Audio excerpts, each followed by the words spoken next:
आणि ही घटना प्रभू येशूच्या मृत्यूच्या नंतर 70 वर्षांनी घडली. मंदिर पाडण्यात आलं, पूर्णपणे मंदिर जमीनदोस्त करण्यात आलं. प्रभू येशूने ज्या भविष्यवाणी केल्या त्या सगळ्या पूर्ण झालेल्या आहेत. आणि मग शिष्याबरोबर प्रभू येशू बोलत असताना शिष्याने विचारलं, प्रभूजी मग ह्या गोष्टी कधी घडतील, हे मंदिर कधी पडेल, त्यानंतर अजून काय होणार आहे? आणि मग प्रभू येशूने त्यांना काही गोष्टी सांगितल्या. आता पुन्हा मार्कमध्ये 13 अध्यायामध्ये 4 वचनापासून वाचा. या गोष्टी कधी घडतील आणि या सर्व गोष्टी पूर्ण होण्याच्या सुमारास आल्या म्हणजे काय चिन्ह होईल हे आम्हाला सांगा. येशू त्यांना म्हणू लागला, तुम्हाला कोणी फसवू नये म्हणून सावध राहा. बस आता प्रभू येशूनं आपल्या शिष्यांना एक सावध राहण्याची आज्ञा केली. या गोष्टी घडणार आहेत आणि तुम्ही फसले जाऊ नये, तुम्हाला कोणी फसवू नये म्हणून काय करा, सावध राहा. आपणही सावध राहतो ना, फसवू नये म्हणून. एखादा फोन आला का ते म्हणतात सर तुम्हाला ओटीपी आलाय. एक गोष्ट ध्यानात ठेवा, कधी कोणाला ओटीपी सांगायचा नाही. जर तुमच्या मोबाईल मध्ये जर पैसे येणार असतील तर त्यासाठी कुठलाही ओटीपी लागत नाही. जेव्हा तुम्हाला दुसरं कोणाला तरी पैसे पाठवायचे त्यावेळेस मात्र ओटीपी लागतो. दुसरी गोष्ट, वेगवेगळ्या लिंक तुम्हाला पाठवल्या जातील. ही लिंक ओपन करा. तुम्ही जेव्हा तुमच्या मोबाईलवर लिंक ओपन केली की लगेचच तुमच्या अकाउंट मधून पैसे कट होते. ठीक आहे. तुमच्या मित्रांनी जरी काही लिंक पाठवली, हे ऍप चांगलं आहे डाउनलोड करा, तरीही ते करू नका. कारण प्रभू येशूनं हे त्यावेळेस गोष्ट सांगितली शिष्यांना की तुम्हाला कोणी फसवू नये म्हणून जपा. परंतु आताही या सध्याच्या दिवसामध्ये अगदी छोट्या गोष्टीमध्ये आम्हाला पण जपून राहायचं आहे. तुमच्या मोबाईलवर कुठलीही लिंक आली तर ओपन करायची नाही, कोणाला ओटीपी सांगायचा नाही. बँक पण तुम्हाला कधी ओटीपी विचारत नाही. ठीक आहे. तर येशू ख्रिस्तानं या ठिकाणी शिष्यानं सांगितलं तुम्हाला कोणी फसवू नये म्हणून सावध असा. पुढे काय म्हटलंय? पुष्कळ लोक माझ्या नावाने येऊन मीच तो आहे असे म्हणून पुष्कळाची फसवणूक करतील. आता प्रभू येशूने काय सांगितलं? माझ्या नावानं तुम्हाला येऊन काय म्हणतील? मीच तो आहे. तो म्हणजे कोण? या ठिकाणी मी तो आहे, तो म्हणजे परमेश्वर. जर आम्ही पवित्र शास्त्रामध्ये यशायाच्या ग्रंथामध्ये 43 अध्यायाच्या 10 वचनामध्ये जर आम्ही पाहिलं, 41 अध्याय 10 वचन किंवा 43 अध्यायाच्या 10 वचनामध्ये असेल मी तो आहे असा शब्द आहे. मी तो आहे. ठीक आहे. रेफरन्स क्लिअर करून घ्या तुम्ही नंतर.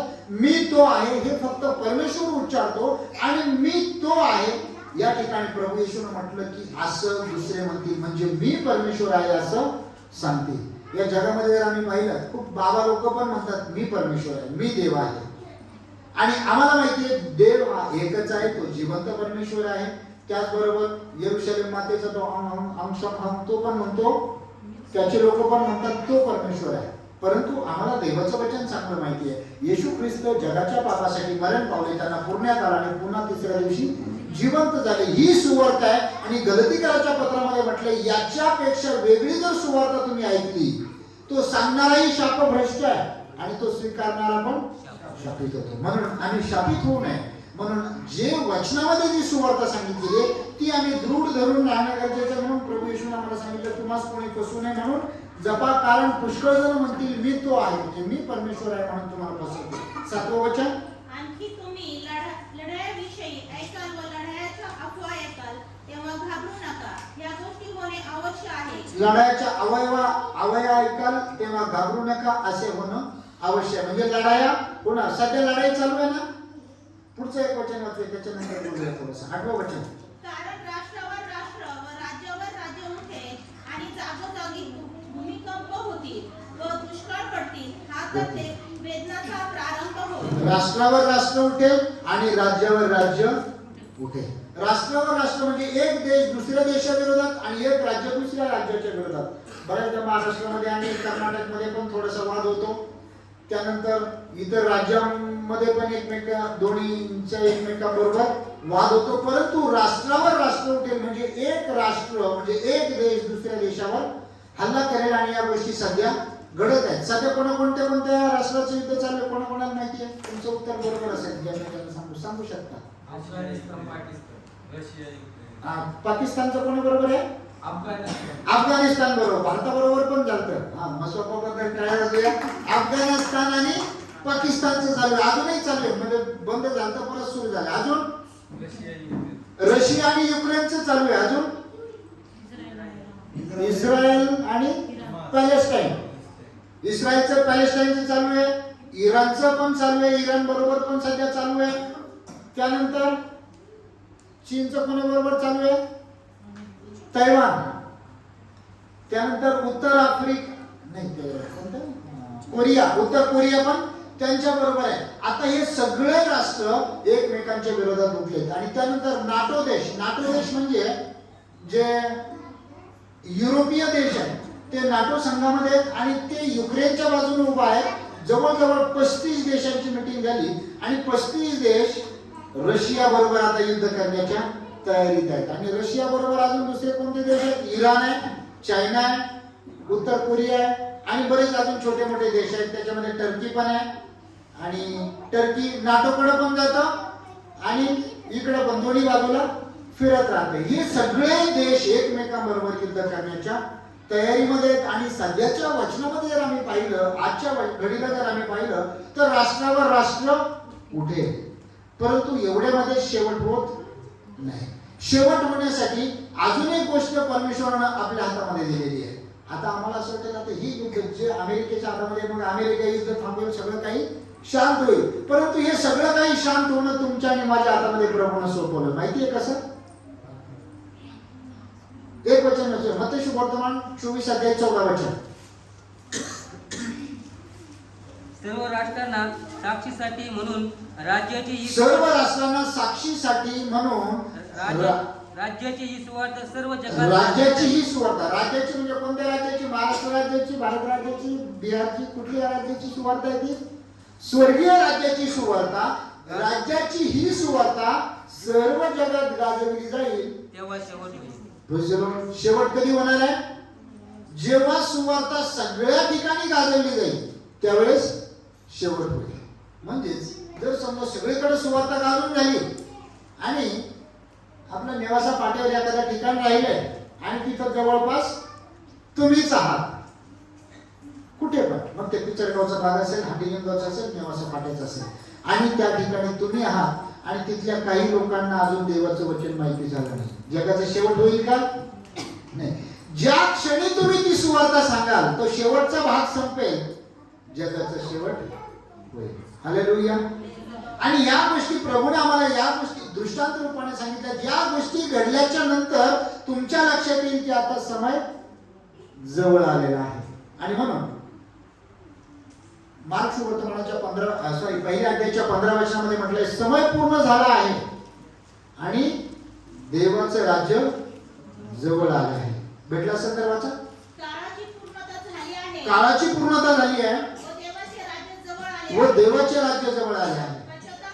पश्चाताप करा व सुवार्तेवर विश्वास ठेवा. आम्हाला पश्चाताप करायचा, सुवार्तेवर विश्वास ठेवायचा. परंतु असे दुसरे काही लोक आहेत ज्यांनी अजून सुवार्ताच ऐकली नाही. सुवार्ता ऐकल्यानंतर ते पश्चाताप करतील आणि सुवार्तेवर विश्वास ठेवतील आणि त्यानंतर इकडे प्रभू येशूने सांगितलेल्या ज्या गोष्टी आहेत त्या घडणार आहेत. पुढे काय म्हटलंय? तुम्ही आपणास सांभाळा, कारण ते तुम्हास न्याय सभांच्या स्वाधीन करतील, सभास्थानामध्ये तुम्हास मार देतील. सुभेदार राजे या साक्षी व्हावी म्हणून तुम्हास माझ्याकरिता त्यांच्या समोर उभा राहावे लागेल. अनेक पाळक लोकांना वेगवेगळ्या भागामध्ये, छत्तीसगडमध्ये, त्यानंतर इकडे उत्तराखंड, इकडं वेगवेगळ्या राज्यामध्ये सेवकांचा छळ होत आहे आणि काही कारण नसताना त्यांच्यावर खटले दाखल केल्याच्या नंतर त्यांना कोर्टामध्ये उभा राहावं लागत आहे. पुढे काय म्हटलं? प्रथम सर्व राष्ट्रात सुवार्तेची घोषणा झाली पाहिजे. ते तुम्हाला धरून नेऊन चौकशी करिता स्वाधीन करतील. तेव्हा आपण कसे काय बोलावे ह्याविषयी अगोदर चिंता करू नका. तर त्या घटकेस जे काही तुम्हाला सुचवून दिले जाईल ते बोला. कारण बोलणारे तुम्ही आहात असे नाही, तर पवित्र आत्मा हाच बोलणार आहे. तेव्हा भाऊ आपल्या भावाला व बाप आपल्या मुलाला ठार मारण्याकरिता धरून देईल आणि मुले आपल्या आईबापावर उठतील व त्याचा प्राणघातक करवतील. आणि माझ्या नावामुळे सर्व लोक तुमचा द्वेष करतील, परंतु जो शेवटपर्यंत टिकाव धरून राहील तोच तारला जाईल. या ठिकाणी देवाचं वचन आम्हाला सांगतं. मग या सगळ्या गोष्टीमध्ये जो शेवटपर्यंत टिकाव धरून राहील तो तरला जाईल. मग त्या युद्धाचा आणि आमचा काय संबंध आहे? आम्ही तर रोज प्रार्थनेला जातो, आम्ही आमच्या कामामध्ये व्यस्त आहे, तिकडे काही आम्हाला अडचण नाही, भारतामध्ये सगळं काही शांत आहे. परंतु या गोष्टी कधी आमच्यापर्यंत येतील हे आम्हाला कळणार नाही. म्हणून त्यासाठी आम्ही तयारीमध्ये राहणं गरजेचं आहे. कारण की त्यानंतर हे सगळं युद्ध झाल्याच्या नंतर एका मोठ्या युद्धभूमीमध्ये सगळेजण जमा होतील असं देवाचं वचन आम्हाला सांगतं. त्यावेळेस आपण अजून एक वचनाकडे जाऊया. प्रकटीकरणाचं पुस्तक 16वा अध्याय, नैतिक 16वा अध्याय 12 वचनापासून तर 16 वचनापर्यंत आपण वाचणार आहे. सहाव्याने आपली वाटी फरात महानदीवर ओढली तेव्हा सूर्याच्या उगवतीपासून येणाऱ्या राज्यांची वाट सिद्ध व्हावी म्हणून त्याचे पाणी आटून गेले. नंतर बेडकासारखे असले 3 अशुद्ध आत्मे अजगराच्या तोंडातून, शहापदाच्या तोंडातून व खोट्या संदेशाच्या तोंडातून निघताना मी पाहिले. ते चिन्ह दाखवणारे भूतांचे आत्मे आहेत. ते सर्वसमर्थ देवाच्या त्या मोठ्या दिवसाच्या लढाईसाठी संपूर्ण जगातील राज्यांना एकत्र करण्यास त्यांच्याकडे बाहेर जातात.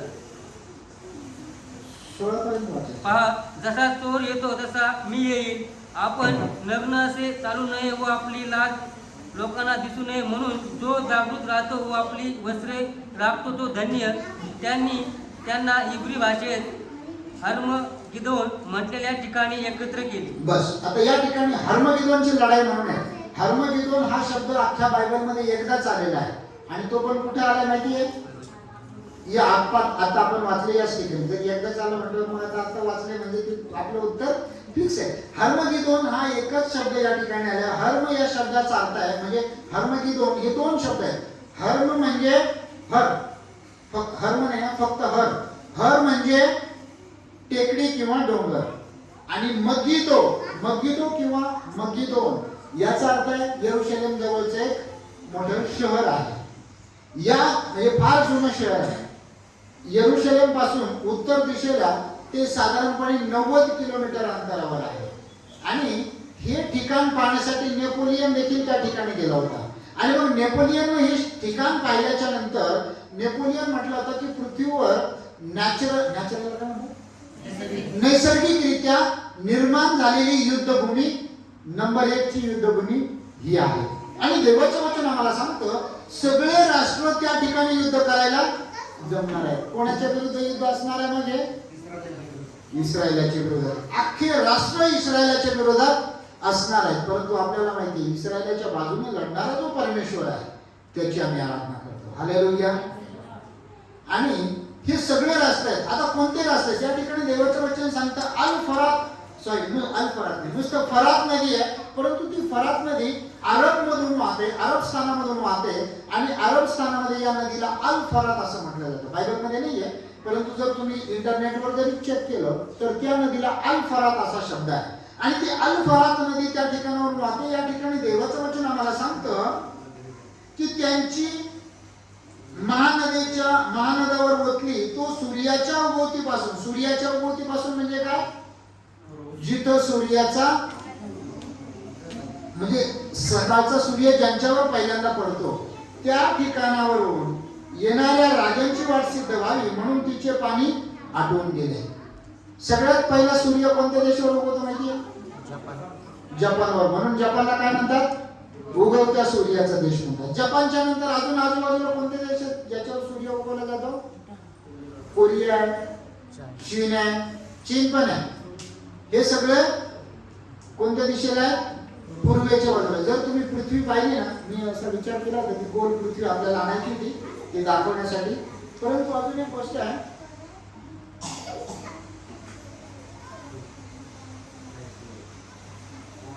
जेव्हा सूर्य उगवतो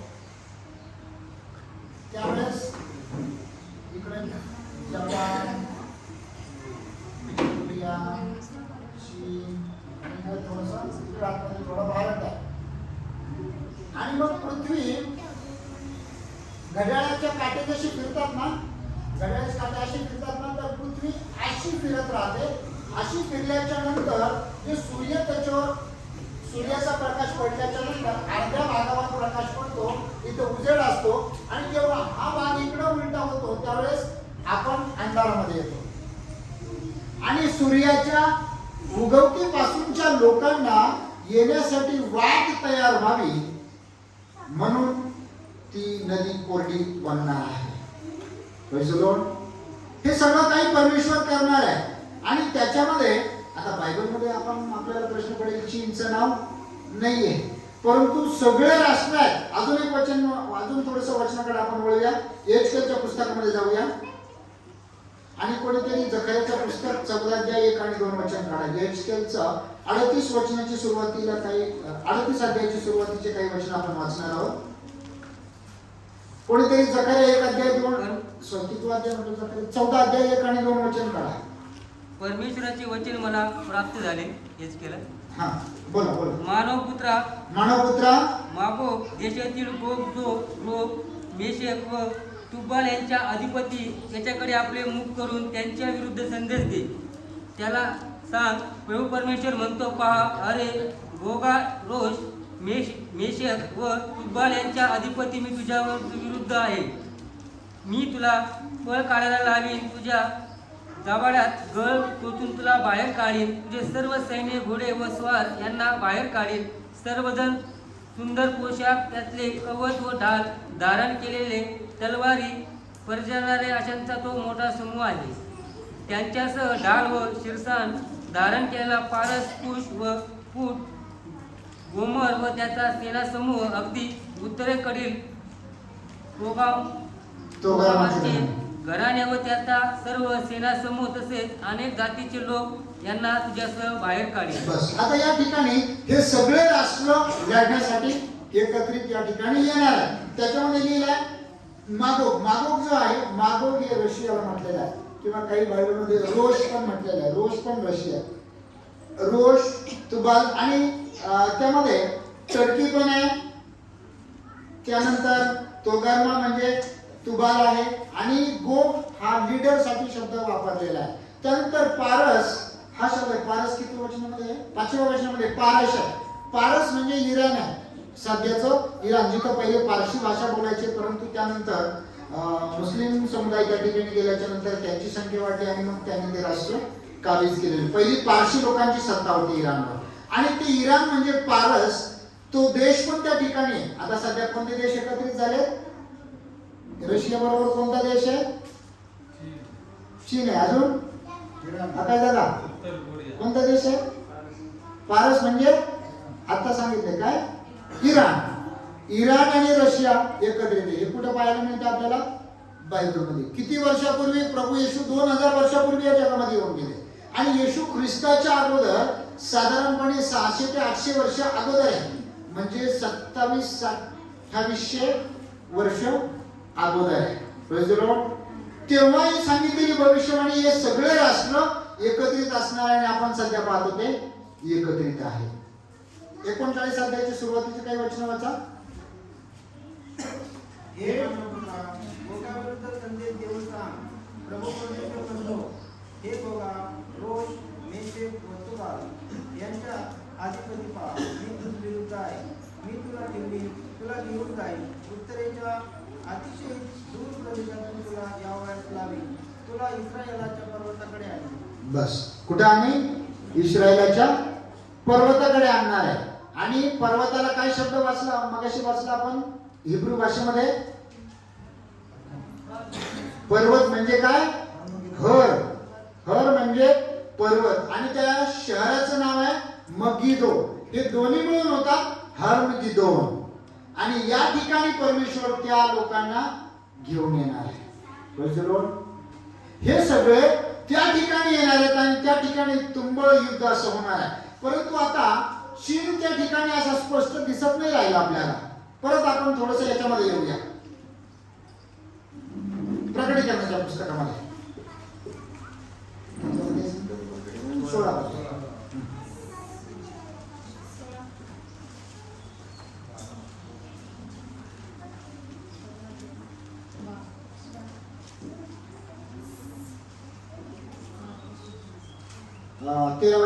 नंतर मी बेडकासारखे 3 अशुद्ध आत्मे अजगराच्या तोंडातून, श्वापदाच्या तोंडातून, मोठ्या मोठ्या संदेष्टाच्या तोंडातून निघताना पाहिले. ती चिन्हे करणारे भूतांचे आत्मे आहेत. ते संपूर्ण जगातील राजा, सर्व सत्ताधारी, देवाच्या व मोठ्या दिवसाच्या लढाईसाठी एकत्रित करावास त्याचकडे बाहेर जातात. आता 13 वचन अजगर शब्द वापरला मराठी बायबलमध्ये, परंतु मूळ भाषेमध्ये जर आम्ही वाचलं ग्रीक मध्ये तर त्याचा अर्थ आहे एक मोठं श्वापद, आजगर शब्द नाही श्वापद. आणि श्वापदाला अजून एक शब्द आहे, त्याला इंग्रजी भाषेमध्ये लिहिली. इंग्रजी बायबल आहे, कोणी तुमच्या मोबाईलमध्ये जर इंग्रजी बायबल जर असेल तर 16 अध्यायाच्या 13 वचन वाचा. ड्रॅगन शब्द असा त्या ठिकाणी लिहिला आहे. ते कोणते आहेत ते? ड्रॅगन. ड्रॅगन शब्द ऐकला ना? आता ड्रॅगन कोणत्या देशाला म्हणतात? चीनला. म्हणजे कोणतं? इथं चीन दिसतो की नाही? आणि हे चीन पण यांच्या बाजूला आहे आणि त्यांच्यासाठी वाद तयार होण्यासाठी ती नदी आटली जाणार आहे. पुढे काय घडणार आहे? पहा मी चोरासारखा येतो. आता जर तुम्ही घरी गेल्याच्या नंतर अजून एक तुम्हाला होमवर्क आहे. योहान सुवर्तमान 10 अध्याय वाचायचा आहे. प्रभू येशूने म्हटलं चोर कधी येतो हे तुम्हाला ठाऊक नाही. चोर येतो तो चोरीवर घात करण्यासाठी येतो. मी आलो आहे त्यांना जीवन देण्यासाठी. चोर कधी सांगून येतो का मी या दिवशी तुमच्याकडे चोरी करण्यासाठी येणार आहे? नाही. आणि तो प्रभू येशूने काय म्हटलं वचनामध्ये? पहा मी चोरासारखा येतो. म्हणजे प्रभूने चोराची उपमा घेतली नाही, त्याची येण्याची जी वेळ आहे ती वेळ कधी कोणाला त्या घरधनाला माहिती नसते. अगदी आमच्या जीवनामध्ये पण तसंच होणार आहे. प्रभू कधी येईल आम्हाला माहित नाही. आणि म्हणून एपिस्कराच्या पत्रामध्ये म्हटलेलं आहे, एपिस्कराच्या पत्रामध्ये थेसलोनिकच्या पत्रामध्ये आहे की तुम्ही झोप घेऊ नये. मग थेसलोनिकमध्ये असेल झोपणारे झिंगणारे रात्रीचे झिंगतात. आम्हाला जागे राहायचंय. सावध असा, जागे राहा. तुमचा शत्रू गरजणाऱ्या सिंहाप्रमाणे कोणाला गेलावे हे शोधित फिरतो. म्हणजे शत्रू हा येणार आहे तर त्यासाठी आम्हाला तयार राहायचं आहे. परंतु त्याच पिरियडमध्ये प्रभू येशूचं पण येणं होणार आहे. आणि प्रभू येशू आल्याच्या नंतर आम्ही कोणत्या स्थितीमध्ये आहोत यासाठी आम्हाला तयारी करणं गरजेचं आहे. जेव्हा एखाद्याला युद्धाला जायचं आहे, युद्धाला जाताना तो असाच सहजासहजी जात नाही. सगळे हत्यार बंद तो घेऊन जातो. मिलिटरीचे जे लोक आहेत ते जेव्हा त्यांच्या छावणीमध्ये असतात त्यांना अगदी सावध राहावं लागतं. कमांडरची ऑर्डर आली की लगेचच त्यांना पेहराव चढवून आपली बंदूक हातामध्ये घेऊन लगेचच युद्धावर जावं लागतं. प्रियांनो, आम्हाला देखील युद्धावर जाण्यासाठी सदैव सज्ज राहणं गरजेचं आहे. सदैव तयारीमध्ये राहणं गरजेचं आहे. पुढे वचनामध्ये वाचूया.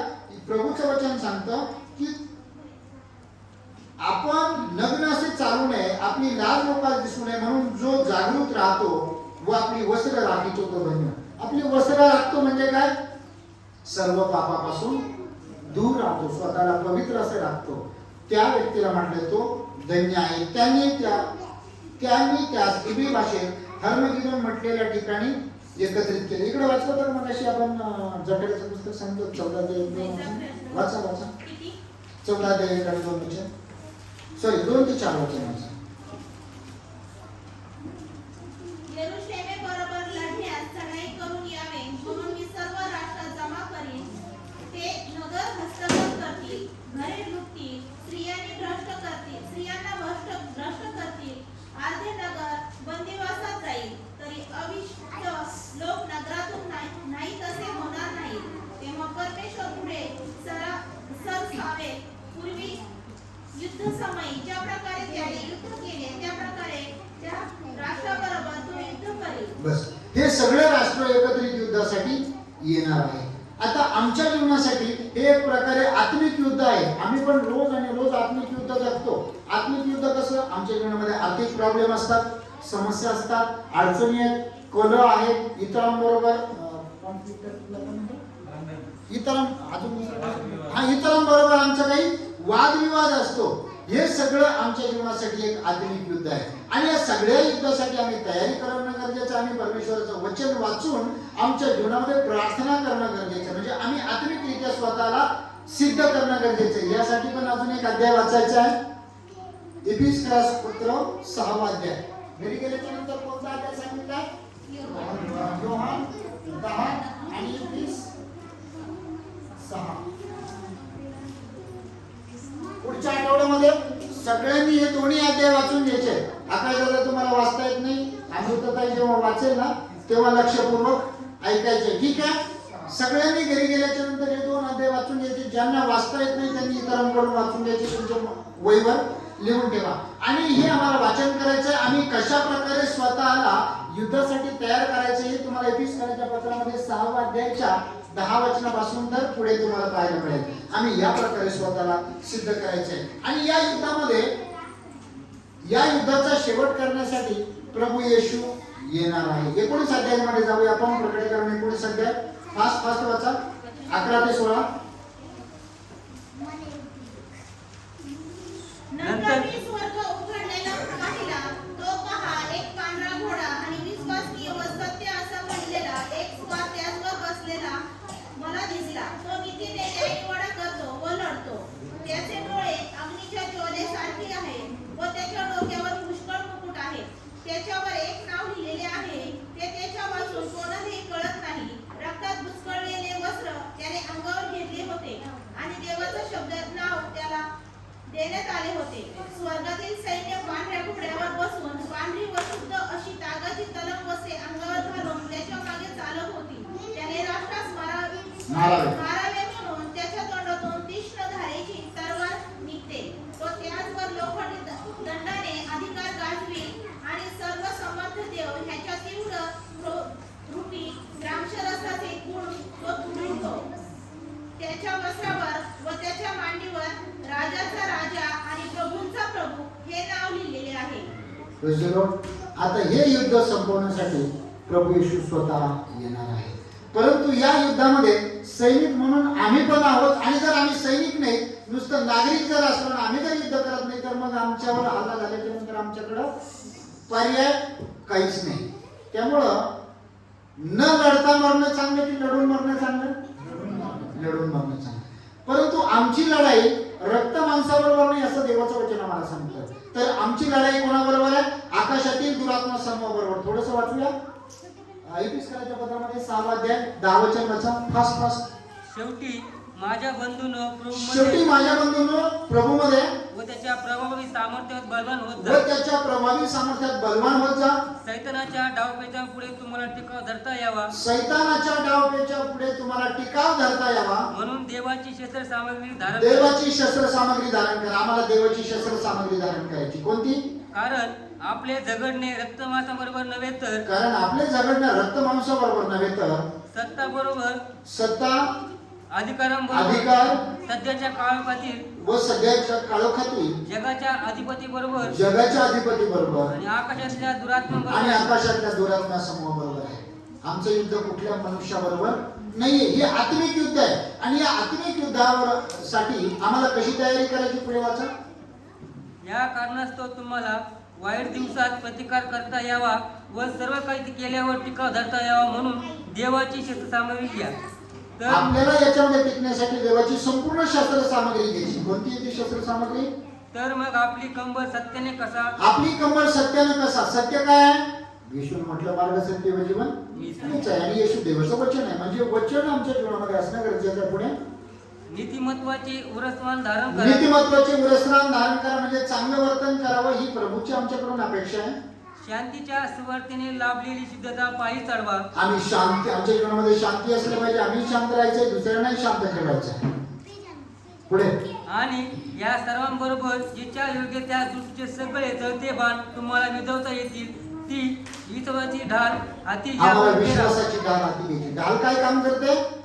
समोरच्या शत्रूचा प्रहार वाचवण्याचं, आमच्यावर प्रहार होण्यापासून ती ढाल आम्हाला बचावते. तर आम्हाला विश्वासाची ढाल धारण करायची आहे. कितीही कठीण परिस्थिती असो, प्रभू माझ्या बरोबर आहे. हालेलुया.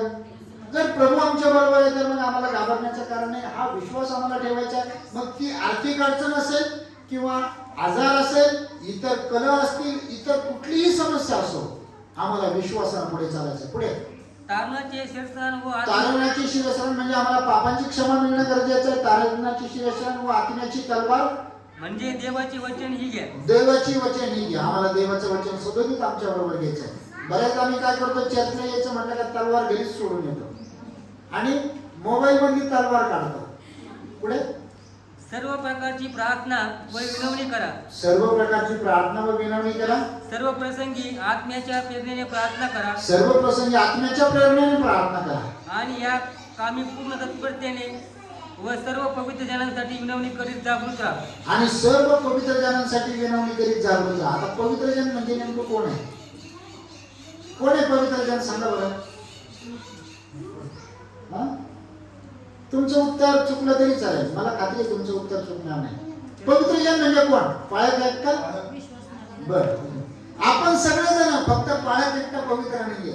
पवित्र कोणाला म्हटलंय? ज्यांनी येशूवर विश्वास ठेवला. येशूने काय केलं? त्यांच्या पापांची क्षमा केली, म्हणजे तुमच्यापासून पाप दूर झालं. आम्ही जे जे येशूवर विश्वास ठेवणार आहे, प्रभू आम्हाला पवित्र जन म्हणतो. मग इथं वचन काय सांगतं? कोणासाठी प्रार्थना करा? सर्व पवित्र जनांसाठी. जेवढे विश्वासणार आहेत त्यांच्यासाठी प्रार्थना करा, एकमेकांसाठी प्रार्थना करा. जर तुमच्या जीवनामध्ये जर काही समस्या असेल ना, पालकालाच येऊन सांगायची गरज नाहीये. तुमच्या बाजूच्या व्यक्तीला पण सांगा माझ्यासाठी प्रार्थना करा, आणि प्रभू तुमच्या सगळ्यांची प्रार्थना ऐकतो. हालेलुया. आमच्या डोक्यात एकच खटका असतो, पालकाला सांगितलं तर काम होणार आहे, परंतु विश्वास ठेवा आम्ही सगळेजण त्या देवाच्या घरातले आहोत, त्याच्या कुटुंबातले आहोत. आणि मग देवाच्या कुटुंबातले आहोत तर आम्ही प्रार्थना केलेली आमचा बाप ऐकणारच ना. हालेलुया. तुमच्या प्रार्थनेमध्ये पण खूप पॉवर आहे, तुम्ही वापर करून पहा, अनुभव घेऊन पहा. परंतु हे युद्ध करण्यासाठी आम्हाला एक प्रकारे अनुभव असणं पण गरजेचं आहे. आम्ही कशा प्रकारे युद्ध करायचं. हालेलुया. नुसती ताकद कामाची नाहीये. एकदा एका मोठ्या इमारतीला आग लागली. 6-7 मजलीची इमारत होती. त्याच्यावर वरच्या मजल्यावर आग लागली आणि त्याच्यामध्ये बरेचसे लोक अडकलेले होते. आणि मग कसं वाचवायचं या लोकांना सगळेजण शक्तीचे प्रयत्न करत होते. एक जणाची खूप प्रॅक्टिस होती अशी इमारतीवर वरती चढून जायची, आणि तो लगेच आला. तो म्हटला मी काय करतो, मी सगळ्यांना वाचवतो. तो म्हणे अरे तू फायर ब्रिगेडचा नाही काय, तू कसं, तुम्ही काय करा फक्त खाली जाळी धरा, मी एक एक करून लोकांना खाली फेकतो, आणि मग तुम्ही त्या जाळीमध्ये त्यांना झेलायचं, आणि शेवटी मी पण वरून उडी मारेल, मला पण झेलायचं. सगळे म्हणजे ठीक आहे. आणि मग हा एकदम गेला आयुष्यामध्ये गेल्याबरोबर त्यांनी एक एक करून असे 6 जण खाली फेकले. सगळेजण असे युनिफॉर्म मध्ये होते, काळ्या कपड्यामध्ये. आणि त्या 6 जणांना त्याने उचलून फेकलं, ताकद तेवढी होती त्याच्यामध्ये. आणि शेवटी त्याने खाली उडी मारली. त्याने खाली उडी मारल्याबरोबर लोकांनी जेच धरून त्याला मारायला सुरुवात केली. का? त्याने फायर ब्रिगेडवाले जे वाचवायला गेलेले लोक होते ना, त्यांनाच खाली फेकून दिलं, आणि जे वाचवायचे ते तसेच राहिले. बरेचदा आम्हाला या युद्धकलेमध्ये जिंकण्यासाठी आम्हाला वचनामधून अभ्यास करणं गरजेचं आहे. आम्ही कसं युद्ध करायचं आहे, देवाचं वचन आमच्या जीवनामध्ये कसं लागूकरण करायचं आहे, पहिल्यांदा आपला आणि नंतर सप्लाय करायचा आहे. ह्या पद्धतीने आम्हाला जीवन जगायचं आहे. आणि प्रभू आम्हाला या पद्धतीच्या जीवनाची आमच्याकडून रोज आणि रोज अपेक्षा करतो. एका दिवसापुरतं ख्रिस्ती जीवन नाहीये. इफिसकाराच्या पत्रामध्ये परत एकदा जाऊया, 4 अध्यायामध्ये 25 ते 32 वचन वाचू आणि संपूया. म्हणून लबाडे सोडून देऊन तुम्ही प्रत्येक जण आपापल्या शेजाऱ्यांबरोबर खरे बोला, कारण आपण एकमेकांचे अवयव आहोत. तुम्ही रागवा परंतु पाप करू नका. तुम्ही रागात असताना सूर्य मावळू नये. बस आता या ठिकाणी याचं शीर्षक जर वाचलं तर असं लिहिलं, दिनचर्या करता नियम. दिनचर्या म्हणजे काय? तुमचं रोजचं जीवन कसं असायला पाहिजे हे आम्हाला लिहिलंय. कारण युद्ध होणाऱ्या युद्धाची तयारी आम्हाला रोज आणि रोज तयारीमध्ये राहायचं आहे. आणि रोजचं जीवन आमचं कसं असलं पाहिजे? असत्याचा त्याग करून तुम्ही प्रत्येक जण आपापल्या शेजाऱ्याबरोबर सत्य बोला, कारण आपण एकमेकांचे अवयव आहोत. पुढे, तुम्ही रागवा परंतु पाप करू नका. तुम्ही रागात असताना सूर्य मावळू नये. बस तुम्ही रागवा. राग येणं साहजिक आहे. प्रभू येशूला पण राग आला ना. कधी राग आला होता? मंदिरामध्ये बाजार भरला. परंतु राग आला म्हणून कायमस्वरूपी येशूने राग धरला का? त्या लोकांसाठी पण प्राण दिला प्रभू येशूने. आणि देवाचं वचन आम्हाला सांगतं तुम्ही रागवा परंतु पाप करू नका. म्हणजे एवढं पण पाप करायचं नाही, एवढा राग धरून राहायचं नाही की एकदा त्याच्या डोक्यात समोरचा माणूस माझ्या डोक्यात बसला आता त्या संग बोलणारच नाही, त्याच्या संग ती माझा कंटिन्यू वाद राहणार. देवाचं वचन आम्हाला सांगतं क्षमा करा. सूर्य मावळू देऊ नका. याचा अर्थ सूर्य मावळायच्या अगोदर त्या व्यक्तीला तुम्ही क्षमा करा. पुढे काय म्हटलं? आणि चैतन्याला वाव देऊ नका. सैतानाला वाव देऊ नका. चोरी करणाऱ्याने पुन्हा चोरी करू नये, तर त्यापेक्षा गरजवंताला देण्यास आपल्याजवळ काही असावे, म्हणून जे चांगले ते आपल्या हाताने करून उद्योग करत राहावे. याचं विश्लेषण नाही करत. पुढे जा. तुमच्या मुखातून कसलेही कुचके भाष्य न निघो. बस तुम्ही प्रभू येशूचे अनुयायी म्हणून तुमच्या मुखातून कुचकं भाषण न निघो. कधी कधी आम्ही लोकांना असं काही टोचून बोलतो की त्या व्यक्तीचं पाणी नाही होतं. कधी कधी पूर्वीच्या काळामध्ये लग्नामध्ये एकमेकांना फार टोचून बोलायचे. परंतु सध्या हे टोचून बोलणं सध्या लोक ते कुठं बोलतात माहिती आहे? स्टेटसला ठेवतात. आणि देवाचं वचन सांगतं तुमच्या मुखातून कसलंच कुचकं भाषण नाही निघो. तुम्हाला समोरच्या व्यक्तीला काहीतरी सांगायचं आहे ना, तुम्ही एक काम करा, त्या व्यक्ती सांगते बोला आणि सांगा मला तुमच्याबद्दल असं असं माझ्या मनामध्ये आहे. कदाचित त्या व्यक्तीच्या बद्दल तसं काहीच नसेल आणि ती व्यक्ती सांगेल नाही नाही हे असं आहे, तुमचा गैरसमज दूर होईल. परंतु यामुळे काय होतं, आम्ही समोरच्या व्यक्तीचा आमच्या डोक्यामध्ये एवढा राग राहतो आणि ती गोष्ट आमच्या शरीरामध्ये एवढी वाढते एवढी राहते की ते एक प्रकारे बीपी वाढतो तरी किंवा लो तरी होतो आणि मग त्याच्यामध्ये ते व्यक्ती अटॅकने पण जातो.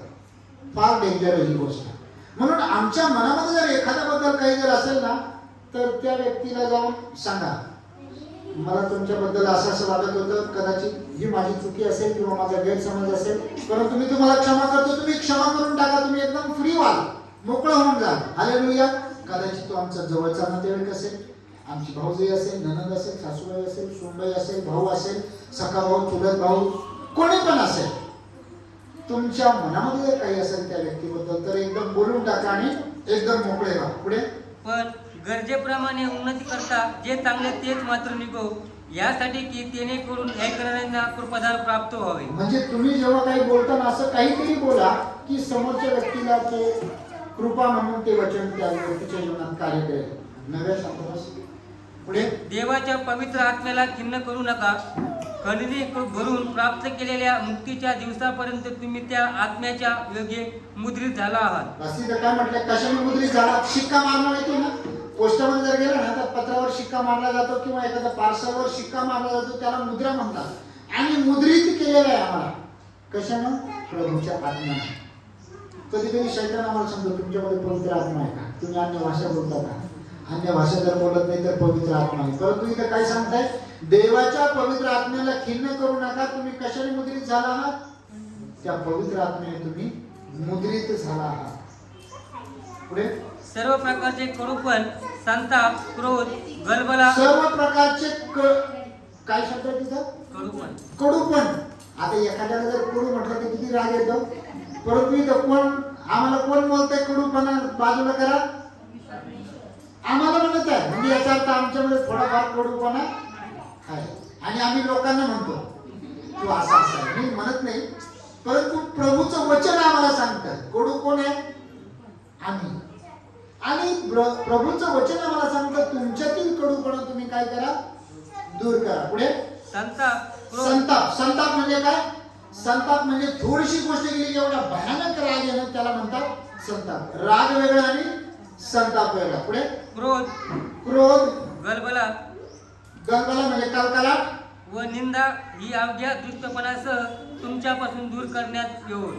आम्हाला दुसऱ्यांची निंदा पण करायची नाही, ही सगळी आम्हाला दूर करायची. पुढे आणि तुम्ही एकमेकांबरोबर उपकारी व कनवळू व्हा. उपकारी म्हणजे एकमेकावर उपकार करा आणि एकमेकांबद्दल कनवळू व्हा. जशी देवाने ख्रिस्ताच्या ठायी तुम्हाला क्षमा केली आहे तशी तुम्ही एकमेकांना क्षमा करा. देवाचं वचन काय सांगतं मला? एकमेकांना क्षमा करा. कारण युद्धाची वेळ आलेली आहे, जवळ आलेली आहे आणि त्या युद्धासाठी तयारी करण्यासाठी या गोष्टी आमच्यामध्ये घडणं गरजेचं आहे. म्हणजे एक प्रकारे हा आत्मिक व्यायाम आम्हाला करायचा नाही. जेव्हा सैन्य असतं ना, सैन्याला असंच खाणं पिणं दिलं जात नाही, त्यांना व्यायाम करायला लावतात आणि तो व्यायाम फार कठीण असतो. हा पण एक प्रकारे आमच्या जीवनासाठी आत्मिक व्यायाम आहे. यासाठी की जी युद्ध आहे त्या युद्धामध्ये आम्हाला जिंकण्यासाठी आणि युद्धामध्ये सामील होण्यासाठी आम्हाला दैनंदिन ही कवायत करणं गरजेचं आहे आणि एकमेकांना क्षमा करणं गरजेचं आहे. कारण एका ठिकाणी लिहिलं आहे, मी तुम्हाला रेफरन्स विचारतो, जर नसेल तर मी आता सांगणार नाही, पुढच्या आठवड्यामध्ये शोधून आणायचं. मत्ती शुभवर्तमानामध्ये लिहिलेलं आहे. अध्याय पण सांगणार नाही का? सांगायचं अध्याय? वचन सांगू, वचनाचा रेफरन्स सांगायचं काय? बरं ठीक आहे, अध्याय सांगतो फक्त. मत्ती शुभवर्तमान 6व्या अध्यायामध्ये आहे. आता असं लिहिलेलं आहे त्या ठिकाणी, जर तुम्ही इतरांची क्षमा करता तर तुमची क्षमा होईल आणि जर तुम्ही इतरांना क्षमा करणार नाही तर तुम्हाला पण क्षमा होणार. मग आम्हाला क्षमा मिळण्यासाठी आम्हाला काय करावं लागेल? क्षमा करावं लागेल. आणि म्हणून इथेच काय म्हणजे आपण जे शेवटचं वचन म्हटलं, जशी देवाने ख्रिस्तामध्ये तुम्हाला क्षमा केली तशी तुम्ही एकमेकांना क्षमा करा. प्रियानो, आम्हाला जर शांतीपूर्ण जीवन जगायचं आहे आणि त्या जीवनाचा आनंद घ्यायचा आम्हाला रोजच्या जीवनाचा जर आनंद घ्यायचा आहे तर एकमेकांना क्षमा करा असं आम्हाला देवाचं वचन सांगतं आणि जेव्हा आम्ही क्षमा करतो तेव्हा आम्हाला क्षमा होत आहे. ठीक आहे, पुढच्या आठवड्यात ते वचन शोधून आणायचं आहे, रेफरल सांगायचं आहे. आता लगेच शोधू नका. अच्छा, तरी पण घरी गेल्यावर पण वाचायचं आहे.